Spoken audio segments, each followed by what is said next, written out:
Welcome back.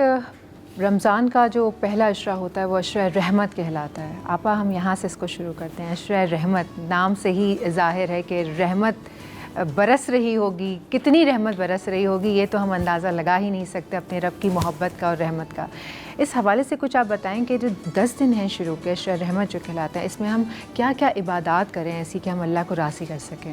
وہ پاک پروردگار عالم جو کہ رحمان الرحیم کے نام سے منسوب ہے، اور جب کہ دسترخوان رحمت بچھا ہوا ہوتا ہے اور ہم مستفیض ہو رہے ہیں اس دسترخوان رحمت سے بیٹھ کر، تو یہ 10 دن جو ہے جو عشرہ رحمت کہلاتے ہیں، پروردگار عالم کی رحمت بے پایہ سمیٹ لینے کے دن ہے یہ، اور اس طریقے سے سمیٹنے کے دن ہے کہ ہمارے دونوں ہاتھ بھر جائیں، اس طریقے سے سمیٹنے کے دن ہے، اور رب العالمین کی جانب سے رحمت بے پایہ برس رہی ہے پروردگار عالم کی، اور ہمارا تن من اس کے اندر بھیگ رہا ہے، اور ہم رحمت پروردگار عالم سے مستفیض ہو رہے ہیں۔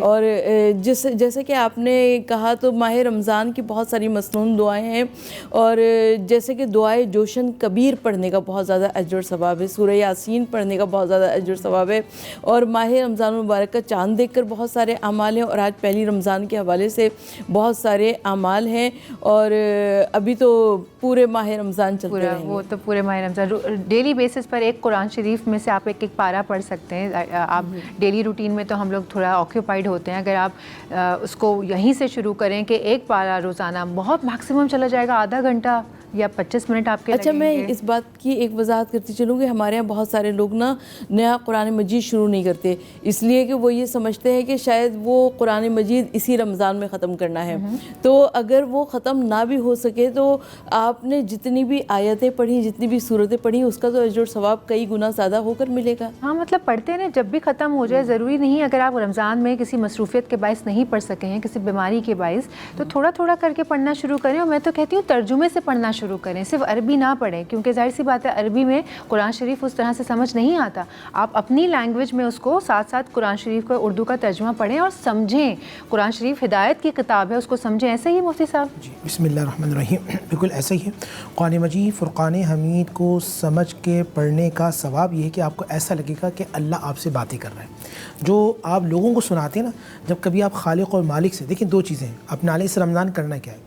نماز ایسے پڑھیں کہ آپ اللہ سے باتیں کر رہے ہیں، اور قرآن ایسے پڑھیں کہ اللہ آپ سے باتیں کر رہا ہے۔ جب یہ کیفیت طاری ہوگی نا، تو پھر انزائٹی، ڈپریشن، تمام چیزیں آپ کی ختم ہو جائیں گی۔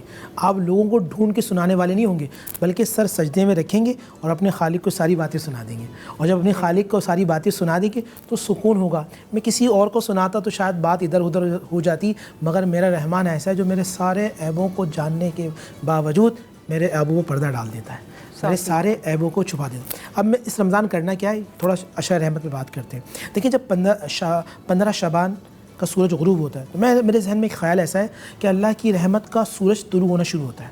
جو پہلے عشرہ رحمت پر اور طلوع ہوتا ہے، عشرہ مغفرت پہ اور نکلتا ہے، اور عشرہ عتق من النار جو مغفرت اور جہنم کا آزادی کا عشرہ اس پہ تیز ہوتا ہے، شب قدر آ جاتی ہے۔ یعنی اب وہ عشرہ کہ جس پہ اللہ کی رحمت نکل رہی ہے۔ سحری میں اٹھیں، اس ٹائم اٹھیں، مثال کے طور پہ 3 بجے 4 بجے اٹھیں، 2 رکعت نماز صلاۃ التوبہ ضرور پڑھیں، 2 رکعت نماز صلاۃ الشکر پڑھیں کہ اللہ کا شکر ہے کہ اللہ نے مجھے روزہ رکھنے والا بنایا۔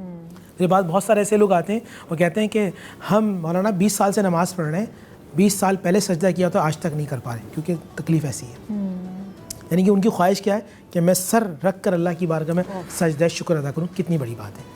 اچھا، اب کرنا یہ کہ اس میں ایک دعا ہے جسے کہتے ہیں دعائے عرفات، لا الہ الا اللہ وحدہ لا شریک لہ الملک ولہ الحمد وہو علی کل شیء قدیر۔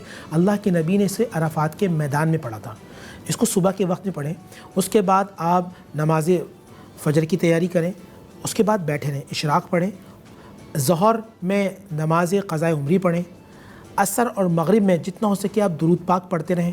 مغرب کی نماز کے بعد 6 رکعت اوابین پڑھیں۔ اچھا، جو شخص 6 رکعت اوابین پڑھے گا اللہ اسے 12 سال کی عبادت کا ثواب عطا فرمائے گا۔ سبحان اللہ۔ یعنی اب ڈیلی آپ یہ کام کیجئے کہ جیسے آپ افطار کریں آپ نماز کے لیے کھڑے ہو جائیں، جب نماز کھڑے ہوں تو 6 رکعت اوابین پڑھیں، اللہ آپ کو 12 سال کی عبادت کا ثواب عطا فرمائے گا۔ سبحان اللہ، یہ کتنی ہی کوئی خوبصورت بات کی آپ نے، میرے تو دل کو لگ گئی۔ اور ہم لوگ کیسے ناشکرے لوگ ہیں، جیسے آپ نے سجدے کی بات کی کہ وہ سجدہ نہیں عطا کر پائے، اور ہم بہت ہی ناشکر ہیں, سچی بات ہے. اللہ کرے کہ اس رمضان ہمیں ہر طرح سے یہ استطاعت حاصل ہو جائے کہ ہم سجدے سے, شکرانے کے سجدے سے اٹھا نہ سکیں سر. اب لیتے ہیں چھوٹا سا بریک, اور بریک کے بعد حاضر ہوتے ہیں.